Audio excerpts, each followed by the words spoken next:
my husband's favorite cut, Chitarra. So you're going to put the egg in the dish? I put egg on the dish. Is this AP flour or 00? What kind of flour? I usually use regular flour. So it would be 00 flour, mostly in Italy. But here in the States, you can use all-purpose flour for your pasta making. Gotcha. Just get used to your brand and use it. Now we make a well in the center of the flour. Now I put a little water, and because a little when salt. we make it, when we make pasta with the eggs, usually people they never not put water, just eggs. But because I have to dilute a little. You want to dilute it a little bit. Yeah, I put a little bit. And she put 4 eggs in there and a couple of cups of the AP.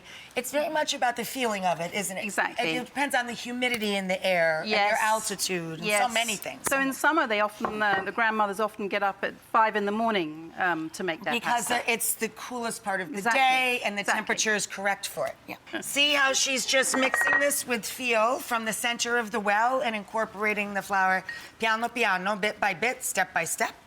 Yeah. And then the pasta is rolled. So there's an intermediary step. So while Maria makes that, we've also got the flour here, which has been resting for about... The dough, Yeah, the dough for about 3 hours. Yep. So it's really nice and soft. Is this yours, Maria, the Chitarra strings? This is from my father-in-law.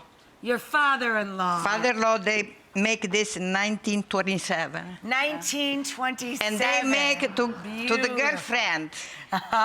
Because over there, that time in Italy, we don't have a store. They sell pasta, this and that. Right, everybody make it. They come all from the field, anything, potato, wheat, everything, you know. Yeah, they make everything. And the people, every night, they make pasta. Beautiful. But not every time with the egg. Sometimes they just make flour. No, just flour and, flour and water, flour and oil.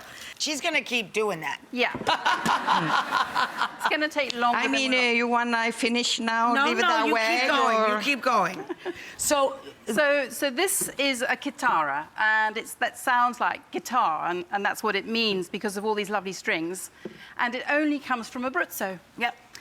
Where Maria is from. Where she is from. You push it through the strings and it cuts the pasta. Yeah. So it looks like this. So it looks like little square spaghetti. It looks like guitar strings, and it's cut on strings. Yeah. And that's why my husband loves it, because he's a lawyer by day, but his passion is being a rock and roll band leader.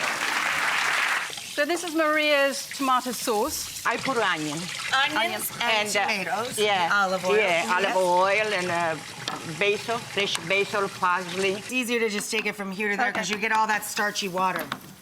Cool. You definitely need to add the water. That's the marriage of the pasta to the sauce. Maria, do you put cheese in when you toss your pasta? Yeah, half time fix it up. A little bit? Put a little in for me. And put a little in the bowl. That's nice. That's a new one. So you make sure you get it underneath as well. Just a little bit like that. And the sauce, have we got any? But never mind. Ooh. Yeah! And then you can put a little bit on the top. And you put a little more cheese on the top? On the top, looking more better. Thank you so much to Vicky and Maria. And make sure to check out not only Pasta Grannies on YouTube, but now it's in bookstores too.